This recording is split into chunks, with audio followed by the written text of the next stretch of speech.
Welcome back to Dead Good Book Reviews. I'm Judith and you're watching another episode of Overbooked, the series where I talk about every single book on my shelf because I'm hoping it is the answer to breaking the sleeping curse on the princess. Today we are finishing off this triptych of Neil Gaiman videos with The Sleeper and the Spindle. I'm pretty sure I received this book as a gift from my wife Katie. I'm pretty sure. If not, I'm sorry. Regardless of where books come from, nobody's paying me to talk about books and all opinions are my own. I'm also going to keep this as spoiler-free as humanly possible. This is a very short story.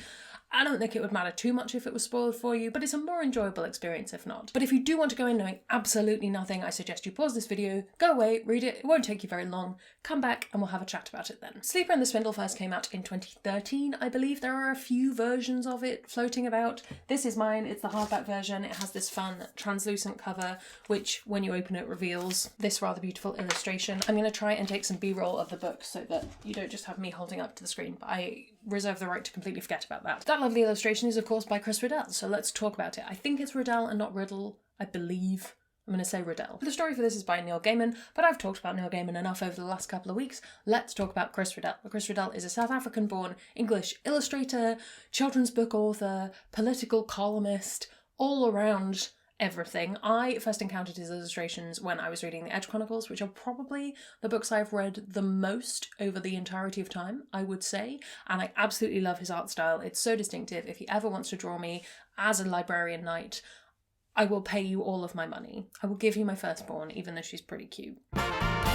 She might scream during this video though. This is a retelling of Sleeping Beauty, which makes sense given the title. I'd describe it as one of those retellings where they've kind of distilled the story down to its core elements, like what do you still need to have to make a story be Sleeping Beauty? And then it's built up again from there. One of the big differences in this book is that it isn't a prince who sets out to rescue the sleeping maiden. It is a queen who, on the night of her wedding, leaves her wedding to go and sort out this curse problem. But is this princess in rescue all that she seems? Ooh. I think my biggest, pro for this book and owning it and reading it and enjoying it and all of the above is that it is just beautiful. Like, it's gorgeous. I don't know what the other editions look like, but this has this gorgeous gold detailing that is just stunning to me. One of those things that just brings me joy when I look at it, which I'm always here for. I like having things in my life that spark joy. And the fact that it's a good story as well, which we'll come on to, does mean that it doesn't feel like, oh, I'm just hanging on to that because it's pretty. I think Chris Riddell's illustration style is absolutely perfect for this kind of story, especially this queen who wears armour. Like, Chris Riddell draws armour,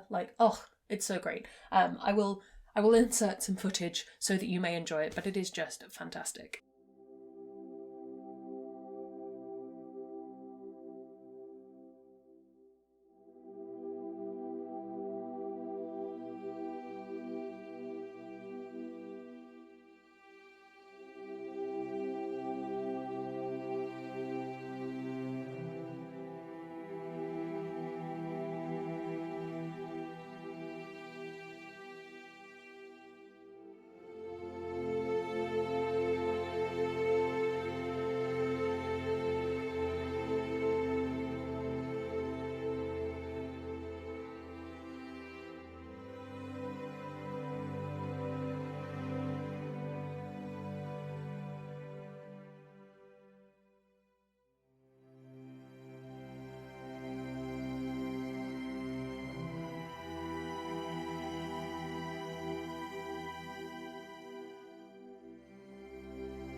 The story itself, I find very good, as I say, distilling down Sleeping Beauty and then bring it back up again. There's a lot of nods to the original story. It's not so wildly different that you're kind of like, okay, this is a loosely inspired kind of vibe. There are twists and turns and darker moments and some really scary moments, actually. If you're not into sort of zombie kind of thing, maybe you might not enjoy this as much.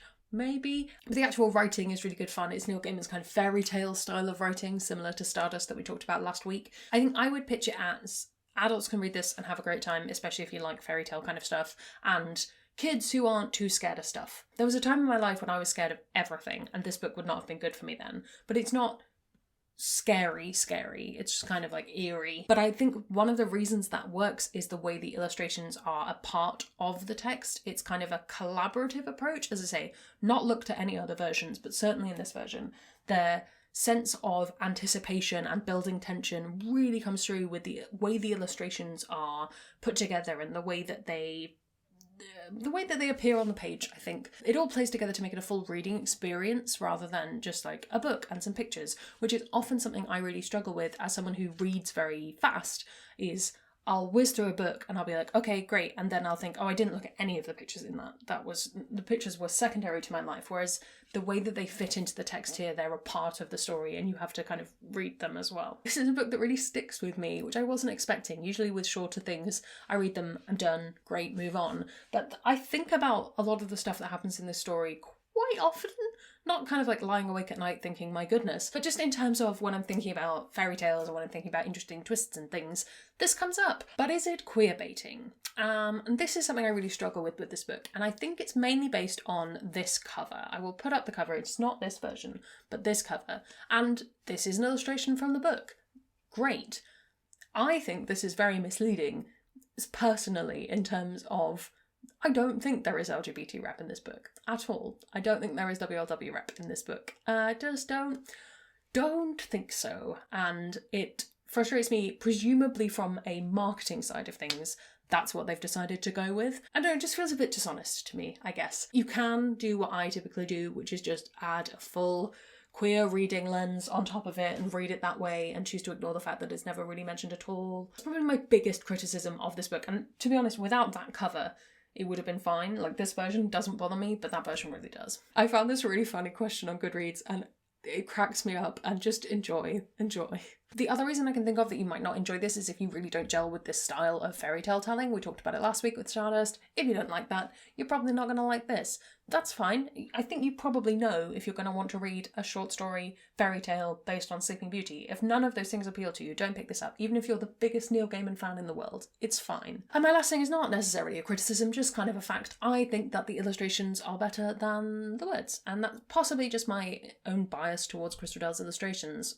But I just love them, and I could stare at them for hours. So maybe that's a pro, that I could stare at them for hours, but I could quite happily look at them without any text and just infer from context what's going on. Some other things you might want to read if you enjoyed this, or if you didn't enjoy this and you want to try something else that's maybe similar. I don't know why that would happen, but maybe you do. If you want more specifically Neil Gaiman fairy tales, I do have a video up for Stardust that came out last week. You might be interested. He does have another illustrated fairy tale kind of thing, which is Snow Glass Apples, which is a different illustrator. Haven't read it. Expect it's probably on par with this one. Maybe one to go for. I might pick it up at some point. I might try and read it from the library, maybe. Haven't decided. Should you read this? Should you pick this up? I think when I originally kind of did my wrap up for the month where I read this, I talked about how you don't really need to own it. Like, it's a lovely thing to own. Do you need to spend $12.99 on a short story? No. Do I love to have it? Yes. Is it a nice thing to own? Yes. I would say that if you like this style of thing, if you like illustrated stories, this is a really good one to go for. If that's not your thing, if you would rather read a huge chunky tome of a fantasy, go for it. I personally like a bit of a mix, so this is staying on my shelves for the foreseeable future. Are there any short story fairy tale recommendations that you are interested in? I know there's an anthology coming out fairly soon that I'm quite interested in, but more on that anon. You can plonk all of those recommendations down in the comments below. While you're down there commenting, be sure to subscribe if you haven't already. It makes me feel loved and appreciated. You can also follow me on social media. Come hang out on Discord. We have lovely chats about books with nice people. That's all from me, and I will see you in the next one. It's gonna be some bloopers now. Tick of Neil Gaiman videos. But it's a more enjoyable experience. Ow.